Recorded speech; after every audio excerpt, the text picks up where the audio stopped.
Baik, kita akan masuk pada bab tentang karbohidrat. Ya. Kita pasti sering sekali mendengar karbohidrat ya. Setiap hari kita makan karbohidrat yaitu nasi. Ya, kemudian karbohidrat itu terdapat pada roti, ya, ketela, ubi, gandum dan sebagainya. Nah, sebenarnya karbohidrat itu kalau dalam kimia organik itu tidak hanya pati ya. Kalau nasi, ketela dan sebagainya itu kan termasuk pati. Nah, itu karbohidrat dalam kimia organik di sini itu termasuk juga dengan gula ya. Gula itu termasuk golongan karbohidrat. Cuma dia rantai karbonnya lebih pendek. Kalau karbohidrat itu panjang ya, bisa sampai ribuan.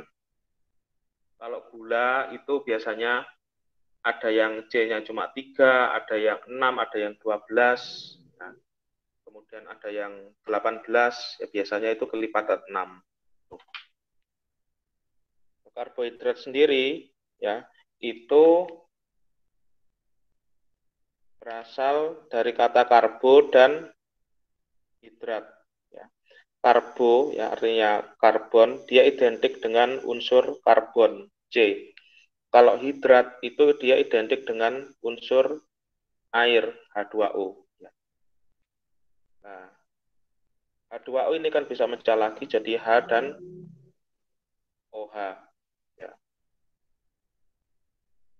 Nah, dengan kata lain, karbohidrat ini itu merupakan unsur yang tersusun dari C, H, dan OH. Jadi dia tersusun dari unsur C, H, OH dengan gugus fungsional aldehid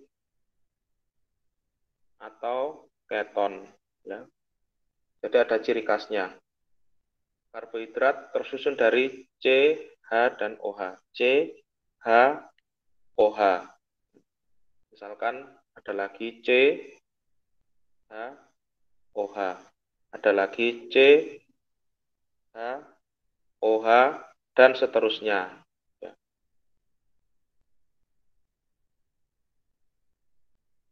Biasanya kalau gula, ya, C-nya sebanyak 3 itu namanya apa? Ya.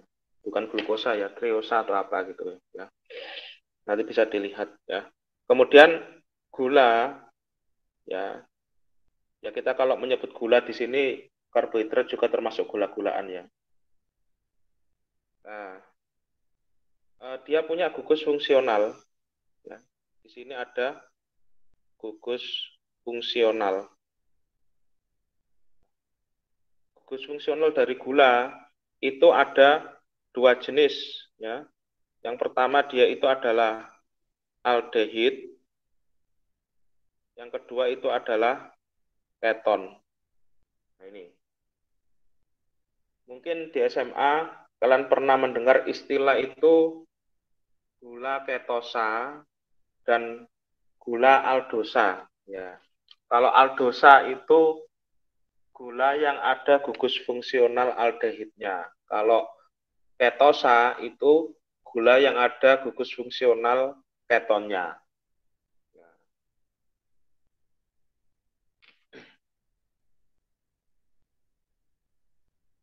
Nah, kemudian eh, karbohidrat ya, karbohidrat itu tersusun dari monomer-monomer gula, ya, monomer-monomer gula. Ya. Nah, jadi gula plus gula ini nanti jadi karbohidrat. Nah, tentu saja nggak hanya dua ya, nggak hanya dua. Maksudnya kalau dua gula kan jadinya disakarida. Maksudnya di sini itu ini ini sebut saja X ini Y. Ya. Jadi jumlahnya nggak tahu ya, banyak, bisa ratusan bahkan sampai ribuan ya, bahkan beberapa turunan karbohidrat tertentu seperti kitin itu bisa sampai puluhan ribu ya. Kitin itu kan contohnya pada kuku ya, kuku manusia, kemudian apa ya, kakinya kuda, kakinya kambing ya, kemudian cangkang kerang ya, itu kan ada kitinnya. Itu jenis karbohidrat yang unsur C-nya sangat banyak ya.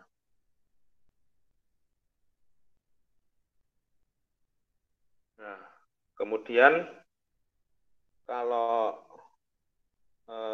karbohidrat semakin panjang dan bercabang,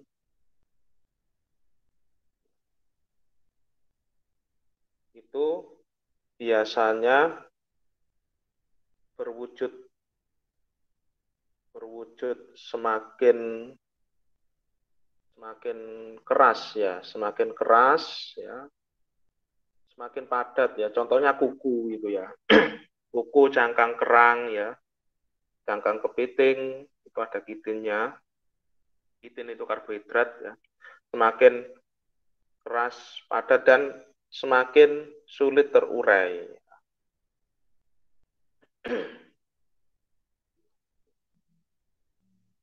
Nah, ini ya karbohidrat. Karbohidrat itu bisa dipecah, ya. bisa terurai. Contohnya kalau kita makan nasi, kita kecap terus di dalam mulut, maka lama-lama rasanya jadi manis. Ya, karena pati, ya nasi itu pati, sebagian besar pati itu tersusun dari amilum. Kemudian di dalam ludah kita ada enzim amilase, ya, petealin untuk memecah amilase, sehingga rasanya jadi manis. Ya.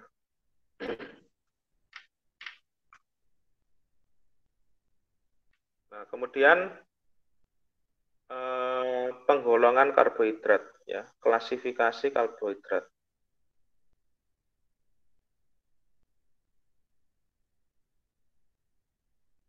Nah, klasifikasi karbohidrat itu ada 3. Ya.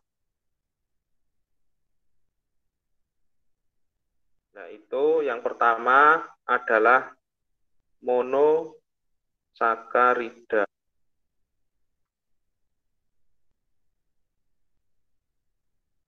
Kemudian yang kedua itu adalah disakarida. Yang ketiga ini adalah polisakarida. Ya. Di atas 2 itu sudah disebut dengan poli. Ya. Kalau monosakarida itu kan, mono itu kan 1, sakarit itu gula. Jadi 1 gula. Kalau disakarida, di itu 2, sakarit itu gula. Ya. Jadi 2 gula. Ada juga itu trisakarida, tetrasakarida, pentasakarida, dan seterusnya. Ya, mulai kelipatan 3 itu disebut juga dengan polisakarida.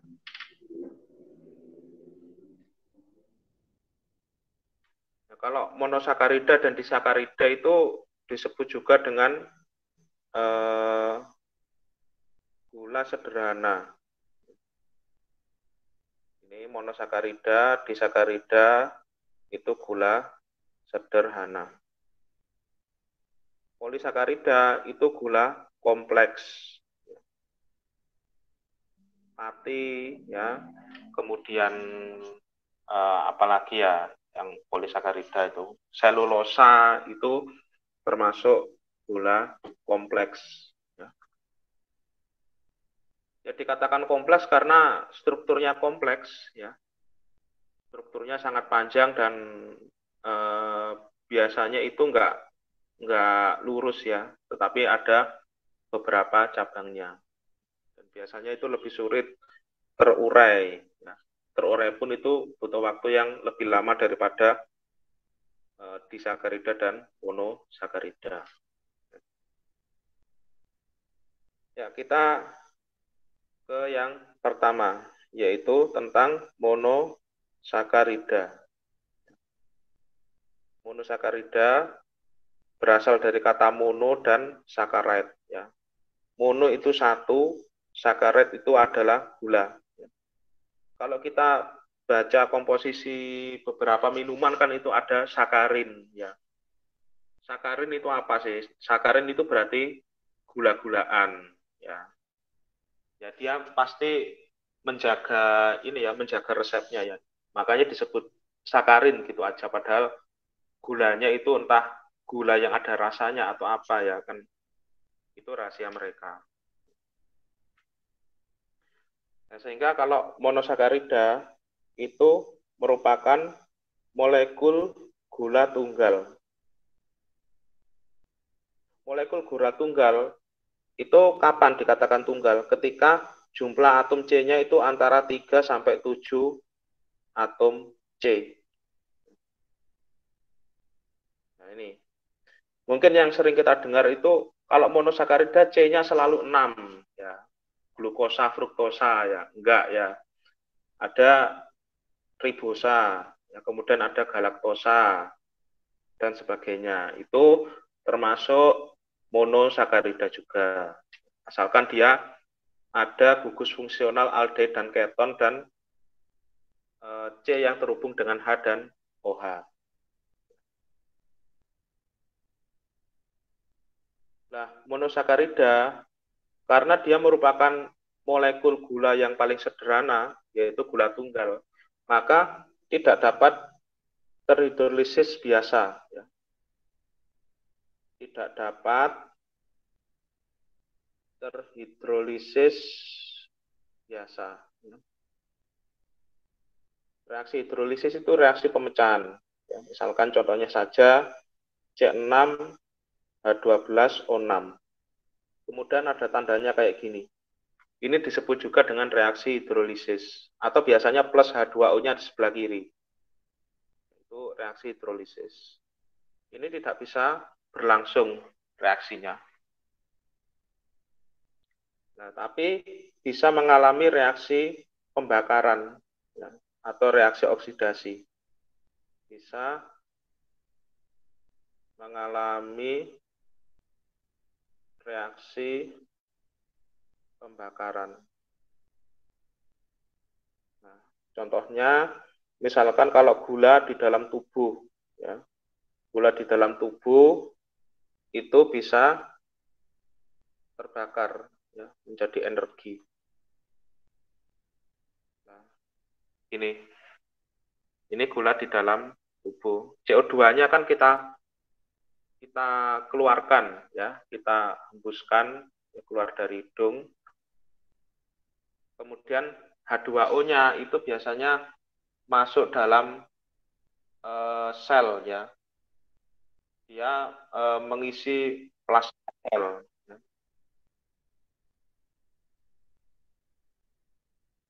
Kemudian energinya itu kan yang kita manfaatkan untuk beraktivitas.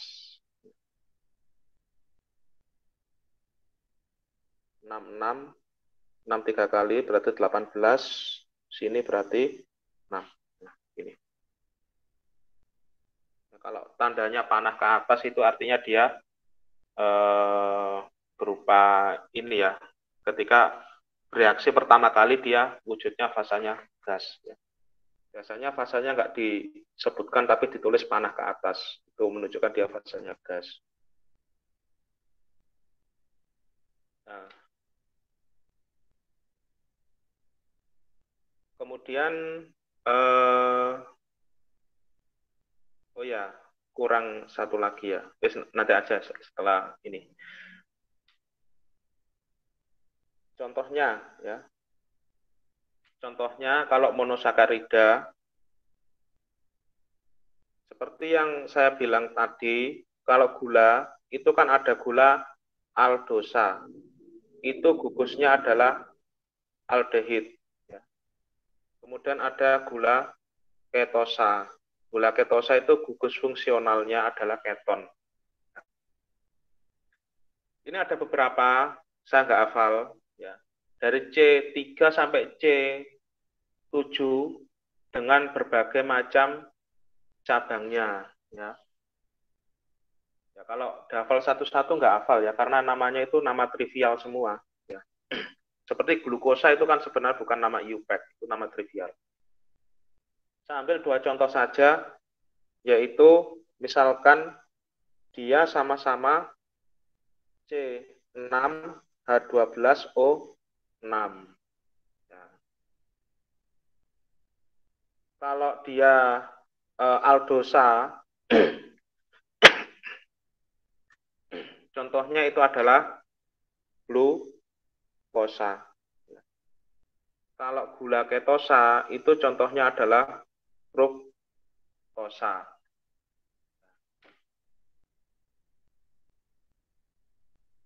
Kalau glukosa, ya, ini saya gambar,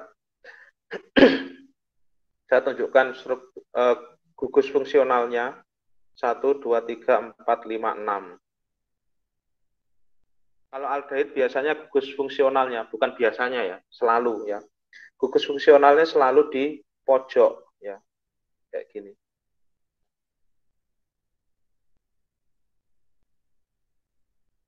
Nah, kayak gini. Nah, selalu di pojok.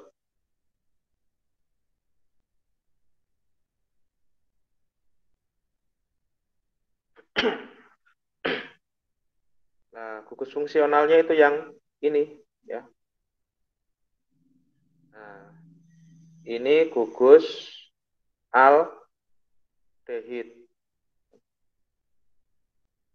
Kalau fruktosa, ya, fruktosa kalau saya gambar dia gugusnya keton ya, 1, 2, 3, 4, 5, 6.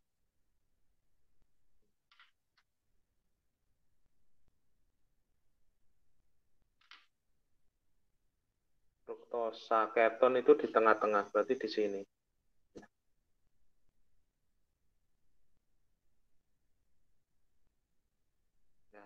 Ya, kemudian ini ya gini ya.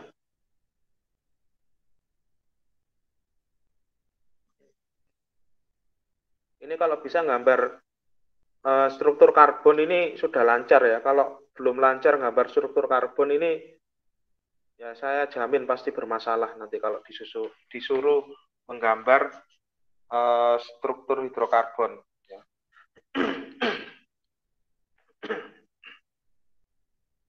Nah, fruktosa itu gugus fungsional itu adalah yang ini. Ini gugus fungsional untuk keton. Ya. Keton itu kan alkanon. Kalau sebutannya alkanon itu artinya dia penamaan IUPAC. Ya. Tapi kalau keton itu biasanya trivial. Nah.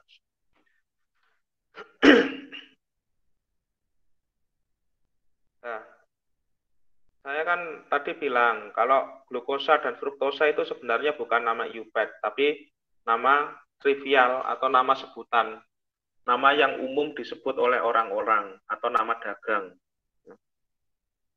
Untuk nama yang menjadi menurut aturan ya bisa dibilang IUPAC ya. Itu nama glukosa itu apa? Ada yang tahu? Ini kan ada gugus aldehid, kemudian ada berbagai macam OH ya. OH-nya ada 5, 1, 2, 3, 4, ya ada 5. Berarti kan ini secara penamaan standar internasionalnya, ini kan ada namanya sebenarnya. Cuma mungkin sangat jarang disebut. Ada yang tahu namanya glukosa ini aslinya apa?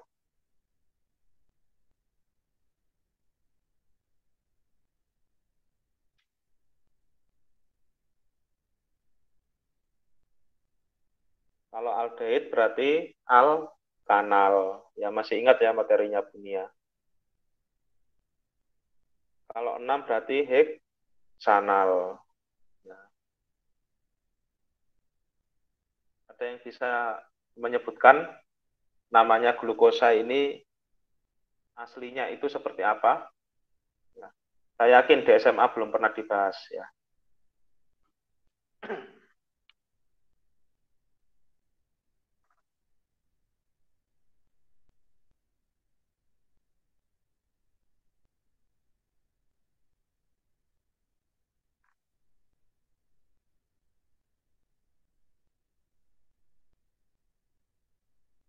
Saya tunjuk aja ya.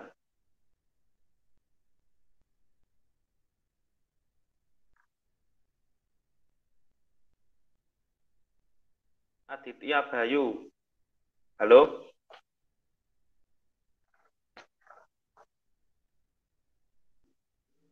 Tuh, kemana ini orangnya? Nah, siapa lagi? Ganti pemain. Haidar Bakir. Halo? Iya Pak, Glukosa itu nama standar internasionalnya apa, Mas? maksudnya standar internasional tuh bagaimana Pak? IUPAC. Ya.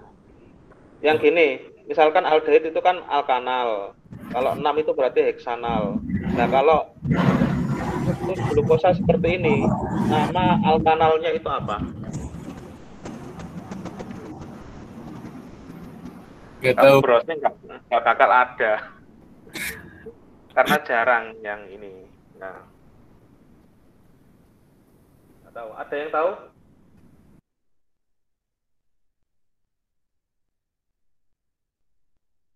Ini nggak dipancing ya, nggak ada yang jawab ini. Yang bisa menyebutkan dengan benar nanti saya kasih nilai tambahan.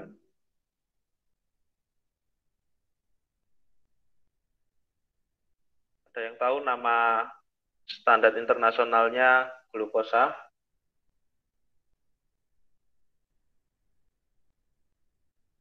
Saya mau nyoba, Pak. Iya, salah nggak apa-apa. Ya, Iya. Alfred. Suaranya kok kayak alien gitu, Mas. Oh, iya, Pak. Ya, nggak apa-apa.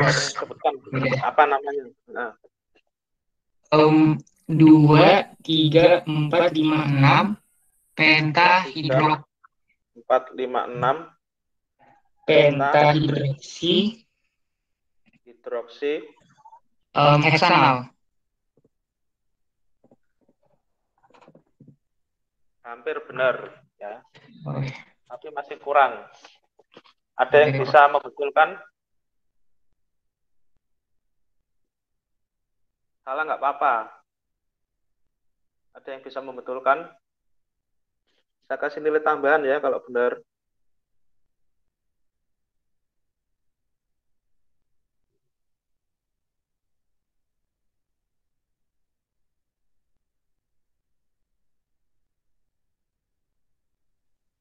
Boleh coba, Pak.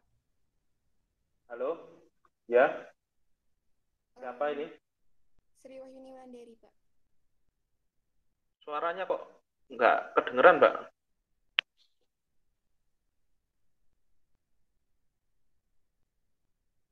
Halo?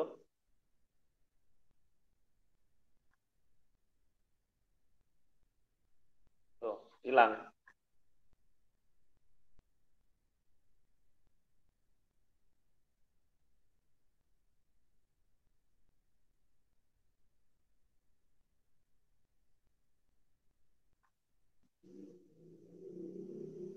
Ya, kalau nggak ada, ya nggak ada yang benar. Ini yang disebutkan temanmu tadi hampir benar ya, yang disebutkan sama Alfred. Tetapi, nah, Mas Alfred, misalkan posisinya saya ganti kayak gini.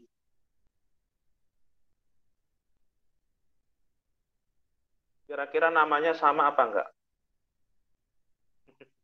Oh, hanya saya pindah ke kanan semua. Kan namanya sama. Sama, Pak. Sama. Iya, Tapi kan betul. kenyataannya glukosa itu enggak seperti itu. Glukosa itu seperti ini. Kan gini kan. Oh, iya. Iya, Pak. Berarti gimana namanya? Ya sudah hampir benar lah. Ya. Nggak tahu. Ya.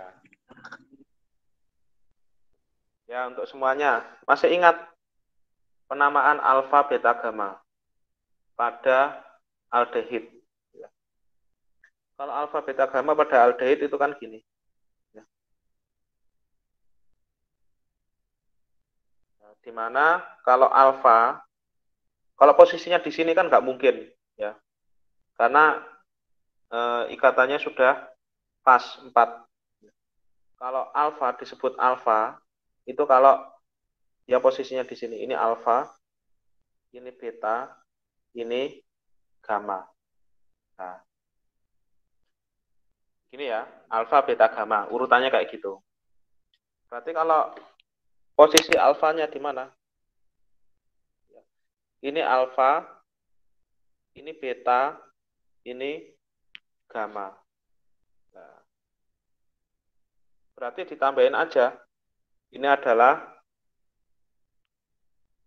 beta strip 2, 3, 4, 5, 6 pentahidroksi heksanal. Nah, kayak gini. Nah, gula yang seperti ini itu merupakan gula yang umum, ya, yang umum ada di alam, ya, maupun ada di dalam tubuh manusia. Sehingga gula yang seperti ini itu disebut juga dengan beta glukosa. Pernah dengar istilah beta glukosa?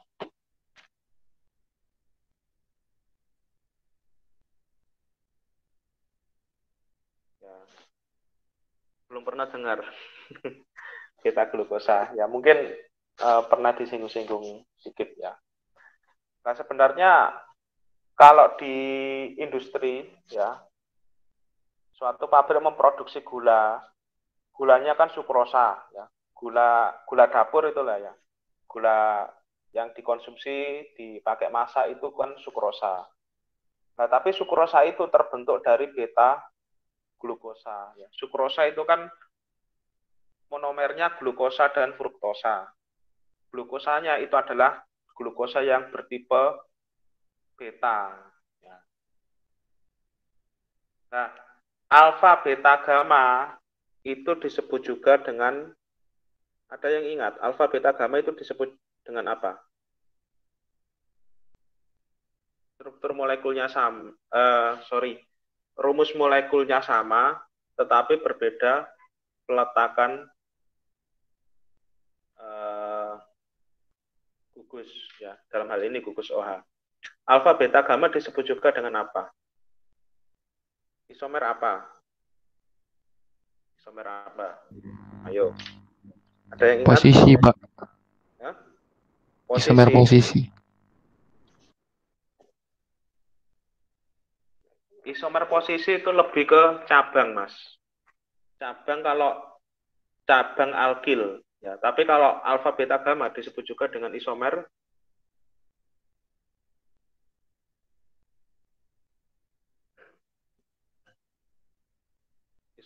apa? Masih ingat? Isomer optis. Optis atau optik, ya. Kalau optis bahasa Inggris, kalau optik bahasa Indonesia. Alfa, beta, gamma adalah isomer optis. Nah, kalau ini glukosa dan fruktosa adalah contoh isomer gugus fungsionalnya berbeda. Rumus molekulnya sama, berarti isomer fungsi, apa? Pak. Fungsi, ya. Isomer fungsi atau gugus fungsi. Nah, berarti glukosa dan fruktosa itu isomer fungsi.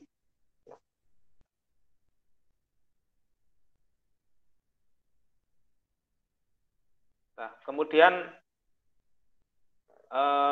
ya untuk contoh lainnya Ya misalkan kalau ini kan yang saya ambil ini contoh yang paling umum, glukosa, fruktosa, paling sering kita dengar. Nanti seperti ribosa, ya kemudian apalagi ya lain-lain ya, saya nggak hafal. Itu bisa dilihat sendiri ya nanti. Yang C-nya 3 antara gugus aldehid dan keton itu apa contohnya? Tapi kira-kira ya sama kayak gini.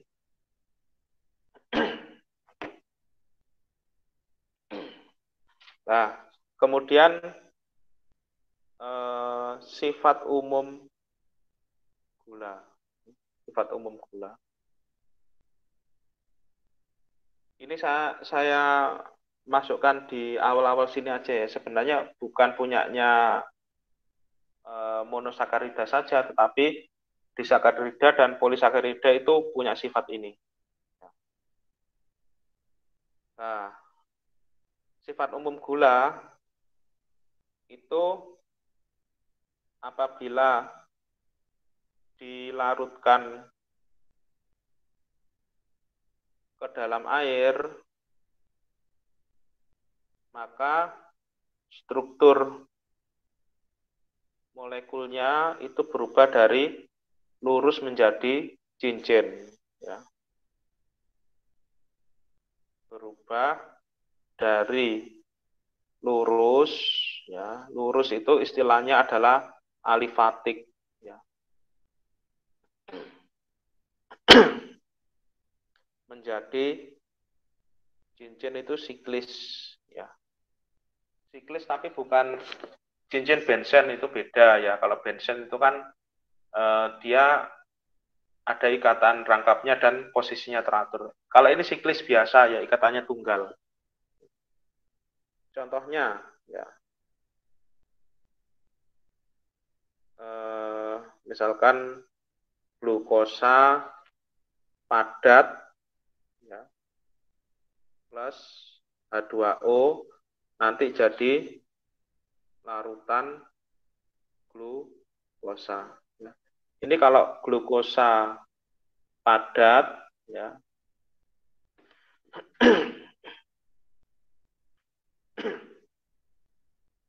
Saya gambar ini kan glukosa padat itu ya, ini gula ya. Ini 1, 2, 3, 4, 5, 6.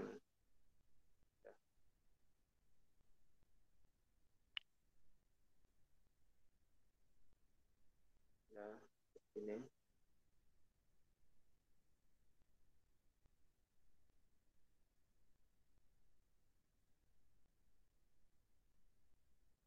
Ya, ini glukosa padat plus H2O. Nah, nanti jadi larutan glukosa itu bentuknya itu jadinya siklis ya. Jadi dalam proses pembentukan siklis nanti ada yang putus ya. Yang putus itu adalah gugus fungsionalnya ya. Jadi yang putus itu yang ada ikatan rangkapnya.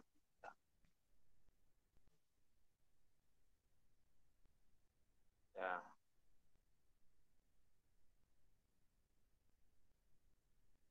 Ya, ini Oke. Bentar.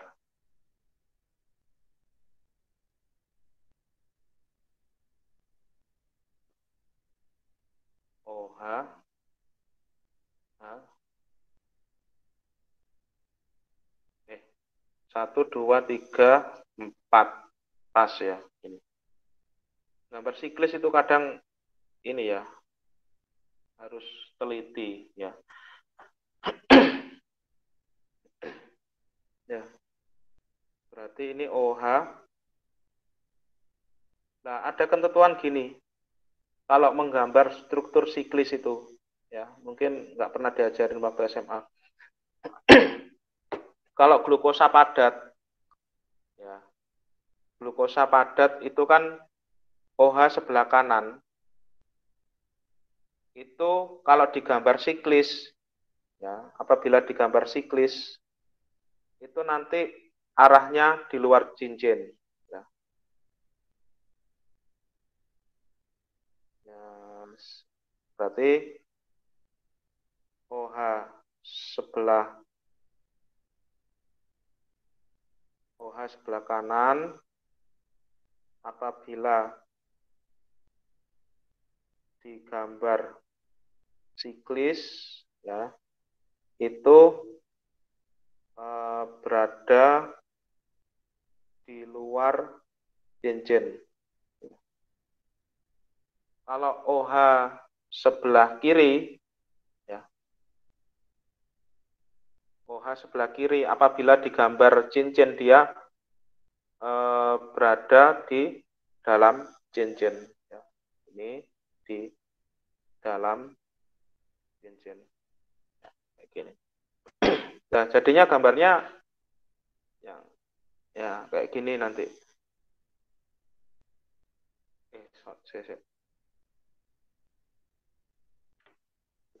Ya, jadinya kayak gini.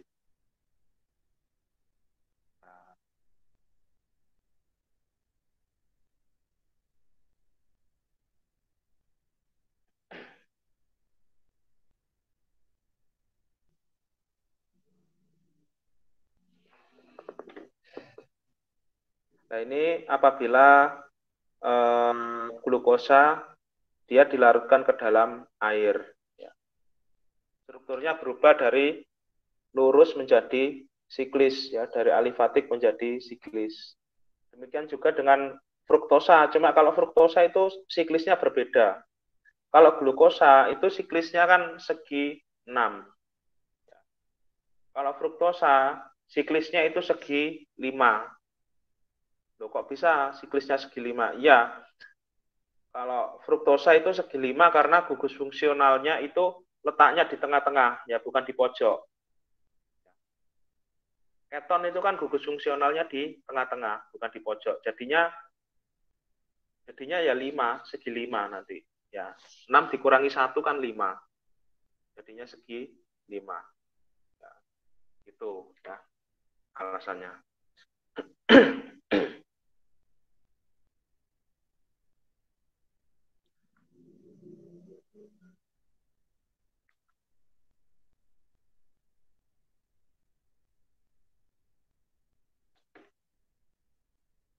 Ya, sampai sini dulu ada yang tanya, ya, sebelum kita lanjutkan.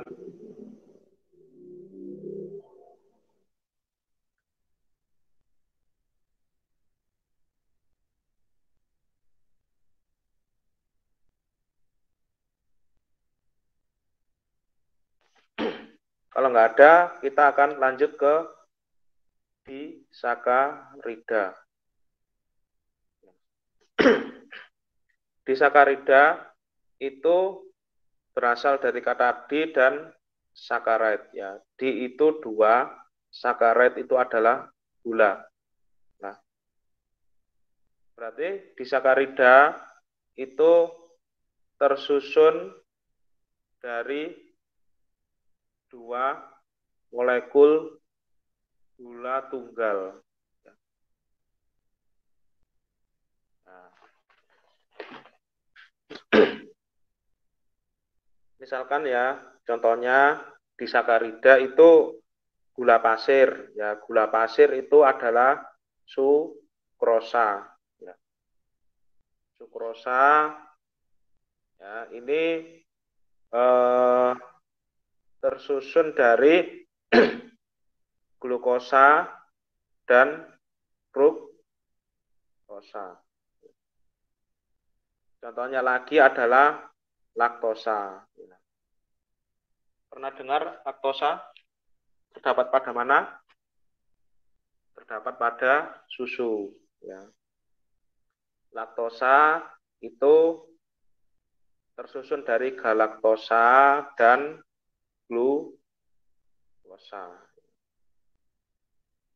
Contohnya lagi ada maltosa. Maltosa itu glukosa dan glukosa.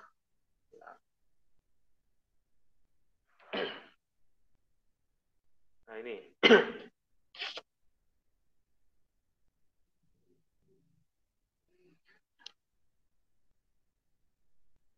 Nah, karena disakarida ini merupakan dua molekul gula tunggal ya yang bergabung jadi satu, maka kalau bisa bergabung maka bisa diurai lagi ya, sehingga reaksi pada disakarida itu yang umum adalah reaksi pemecahan gula.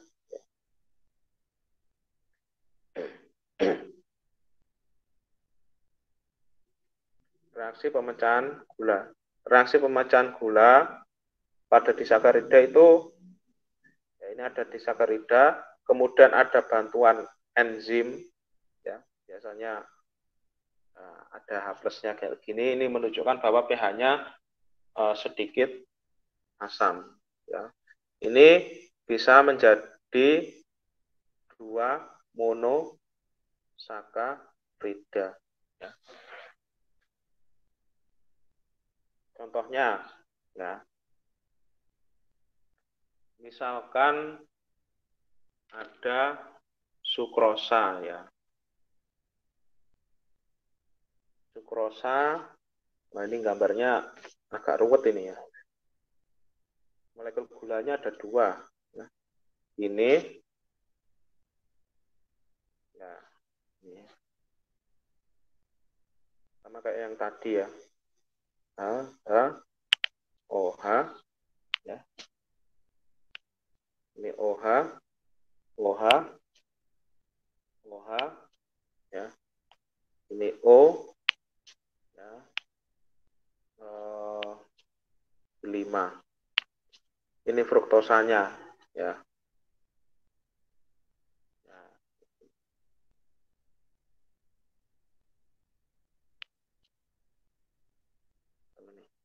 Kalau saya gambar CH2 kok nggak biasa ya, lebih enak kayak gini. Ya.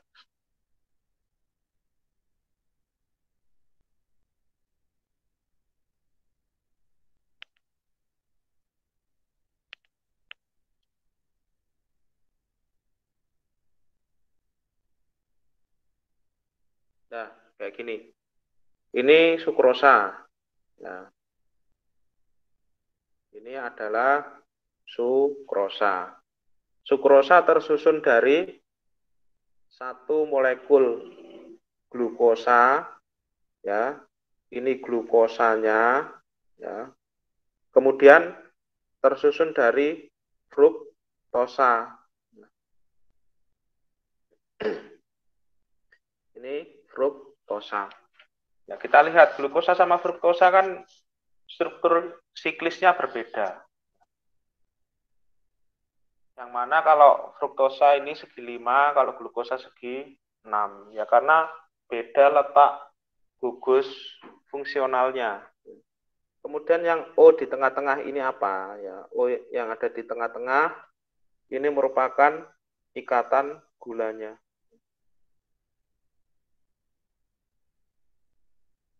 Ikatan gula. Nah, ikatan gula ini nanti yang akan diputus oleh enzim. Ya. Ya, saya taruh bawah gini aja, nggak cukup. Ya. Ini yang akan diputus oleh enzim, maka dia menjadi glukosa. Kalau saya gambar lagi,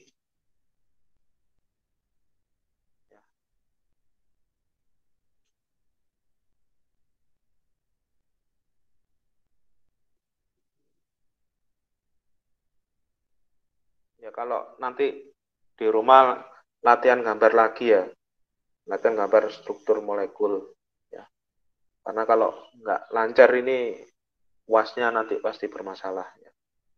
Ini harus gambar kayak gini harus cepat ya, di luar kepala ya.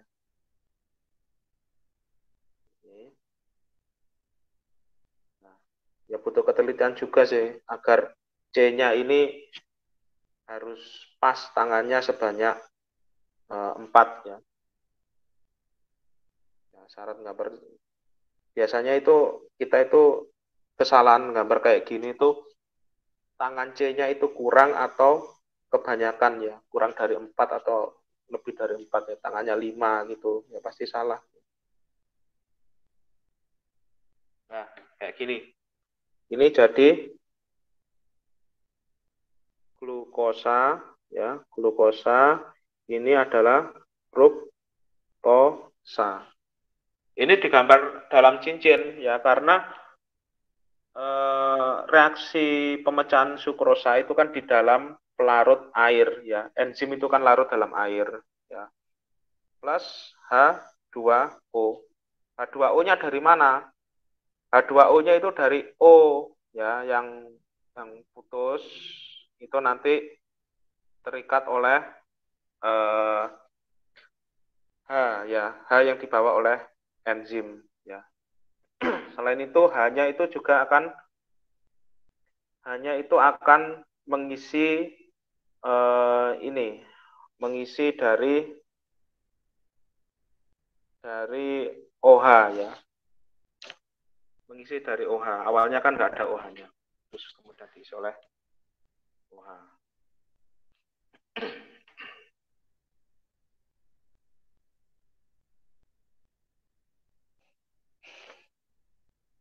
Nah, ini reaksi yang umum terjadi pada disakarida ya.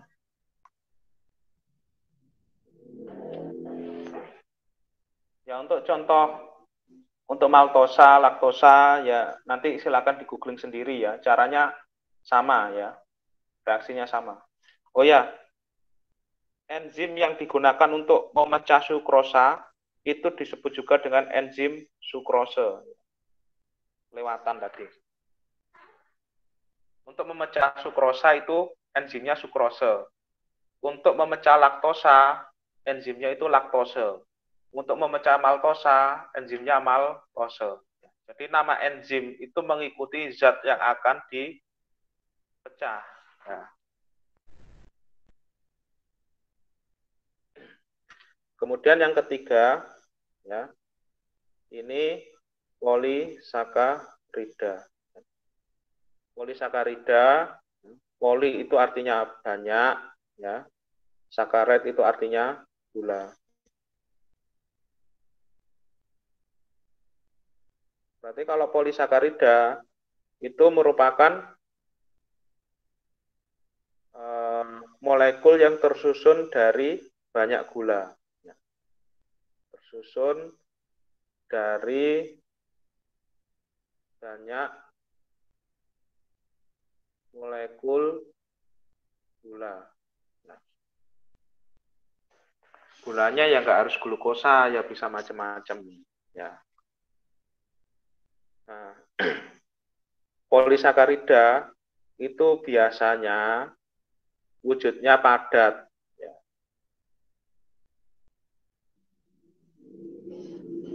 Pada suhu ruangan. Kayak tepung, ya, tepung beras, tepung gandum, ya, tepung terigu, tepung ketela, ya, tepung jagung, ya, maizena itu kan polisakarida, padat ya, wujudnya pada suhu ruangan.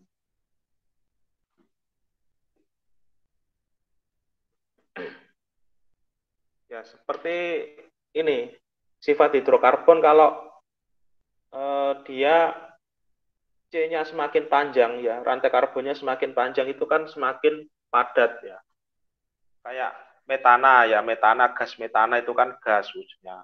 Metana, etana, propana, butana itu kan gas. Pentana itu pentana ini ya, gas tapi rawan ini, rawan membentuk cairan ya, jadi kayak ngembun gitu. Mulai dari heksana dia sudah cair, ya, heptana cair dan sebagainya. Sampai di atas C22 dia jadi padat ya. Jadi kalau sifat umum hidrokarbon itu semakin panjang chain-nya dia semakin padat ya, wujudnya jadi padat. Polisakarida itu contohnya itu misalkan pati, kemudian glikogen, selulosa, kemudian ada kitin. Ya, ini yang umum. Lain-lain saya ada banyak ya. Kalau pati, ya, ini umum terdapat pada, misalkan contohnya nasi, ya, kemudian roti, gandum, ya, kemudian ubi atau ketela, apalagi, ya, yang sejenis ini ya, dan sebagainya, sagu, ya, sagu dan sebagainya. Intinya dia makanan manusia. Ya. Karena manusia itu bisa mencerna pati karena di dalam tubuhnya ada enzim untuk memecah pati ya di dalam tubuh manusia. Tapi manusia tidak bisa makan selulosa. Selulosa itu rumput ya contohnya. Manusia tidak bisa makan rumput karena di dalam tubuh manusia tidak ada enzim untuk memecah selulosa. Tetapi kambing bisa makan rumput karena bisa di dalam tubuhnya bisa memecah enzim selulosa ya di dalam sistem pencernaannya kambing itu ada enzim selulose. Enzim selulose itu untuk memecah selulosa menjadi gula yang lebih sederhana. Tuh. Kalau glikogen ini cadangan energi ya. Glikogen itu disebut juga dengan cadangan energi. Biasanya terdapat pada otot makhluk hidup. Otot makhluk hidup. Ya, jadi glikogen itu sebenarnya kumpulan-kumpulan dari glukosa ya. Glukosa yang ngumpul ya ribuan ya bahkan puluhan ribu. Glukosa yang berkumpul dalam waktu yang lama itu bisa membentuk glikogen di dalam tubuh manusia ya tepatnya di sel-sel otot ya. Nah, makanya kalau kita tidur itu kan sebenarnya proses pembentuk glikogen. Nah, sehingga kalau kita bangun ya, tubuh kita segar ya. Karena apa? Karena otot kita sudah menyimpan glikogen dalam jumlah yang banyak ya. Nah, selanjutnya glikogen itu akan dipecah menjadi glukosa kembali dan menjadi ATP, adenosin trifosfat, yang nantinya akan berfungsi sebagai energi. Itu. Kalau selulosa itu misalkan pada rumput, ya, tumbuh-tumbuhan, ya, dan sebagainya. Ya. Bapak, kalau selulosa ada pada tumbuhan, mengapa manusia makan sayur? Ya. Ada yang bisa jawab? Saya bilang tadi kan di dalam tubuh manusia tidak ada enzim selulose. Tapi mengapa manusia bisa makan sayur? Ada yang bisa jawab?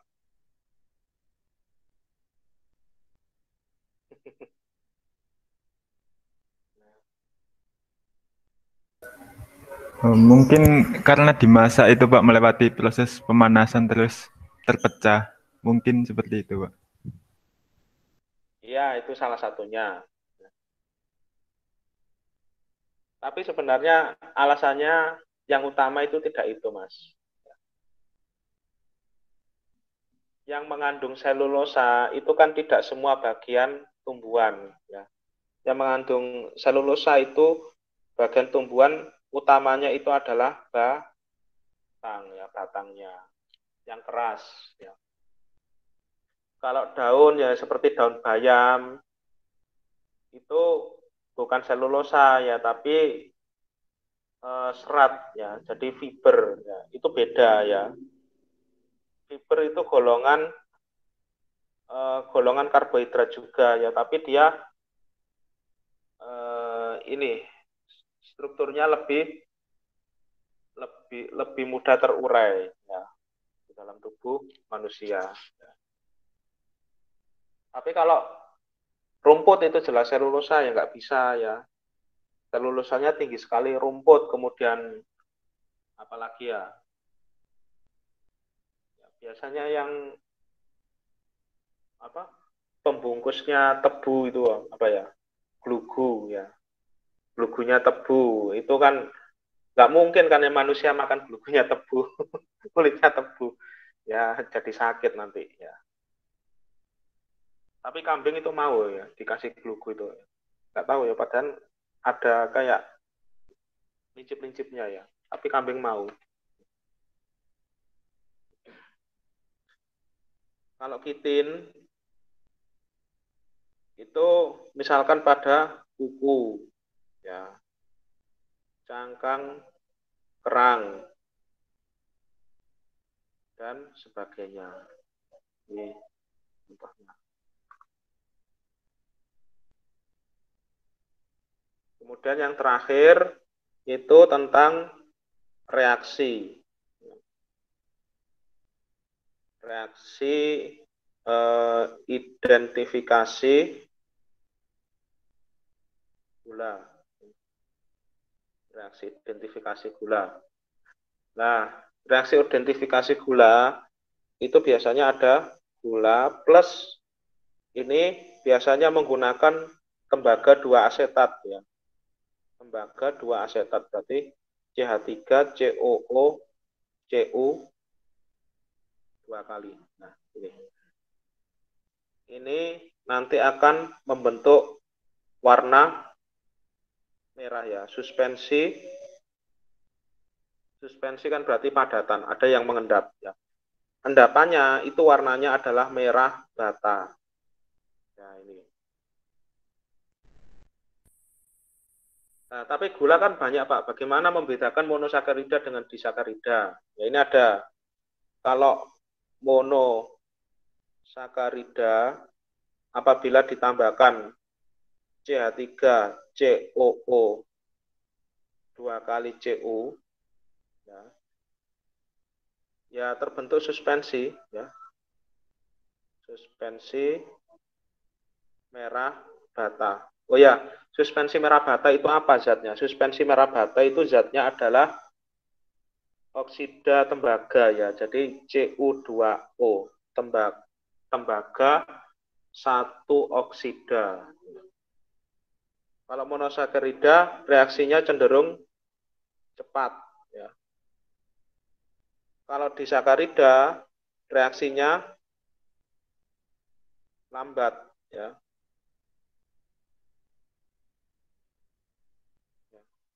Dia terbentuk suspensi merah bata. Tapi reaksinya cenderung lambat ya. Semakin panjang rantai karbonnya, misalkan triosa ya. Triosa itu 3 gula. Itu reaksinya semakin lambat. Ada alasannya ya. Karena disakarida reaksinya lebih lambat itu karena dia harus mengalami tahapan pemecahan menjadi monosakarida terlebih dahulu baru bereaksi. Tapi kalau monosakarida karena dia gula tunggal, dia langsung bereaksi. Bedanya di situ. Yang satunya jalannya bulat, satunya jalannya lurus gitu aja. Sehingga berbeda dalam kecepatan reaksinya. Nah, reaksi identifikasi ini disebut juga dengan uji Barford. Ya. Ini saya singgung dikit sih, nanti sebagai kuisnya nanti ya, bikin video. Salah satunya ini. Reaksi lainnya, ya. Reaksi lainnya ini sudah saya sebutkan, ya. Misalkan reaksi pemecahan gula. Ya. Nah, lihat atasnya ya. Reaksi pemecahan gula kan tadi sudah. Sukrosa pecah jadi glukosa dan fruktosa. Lihat atasnya. Kemudian reaksi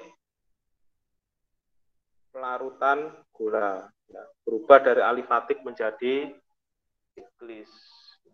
Itu bukan reaksi sih. Ya. Jangan saya masukkan reaksi ya, bukan. Itu kalau berubah dari alifatik menjadi siklis itu istilahnya itu resonansi, ya, bukan reaksi, ya. Karena kalau reaksi itu ada perubahan rumus kimia, ya.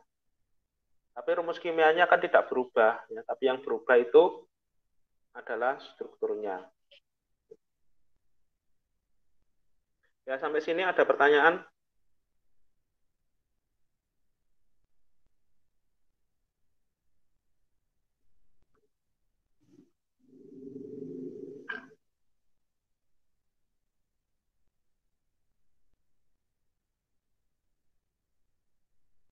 Nggak ada ya? Ya, kalau nggak ada, ya karena ini sudah duhur. Sekian perkuliahan pada hari ini. Apabila ada kurangnya, saya mohon maaf. Assalamualaikum warahmatullahi wabarakatuh. Waalaikumsalam warahmatullahi wabarakatuh. Waalaikumsalam warahmatullahi wabarakatuh. Terima kasih. Terima kasih, Pak. Terima kasih, Pak. Terima kasih, Pak. We live in cities you'll never see on screen. Not very pretty, but we sure look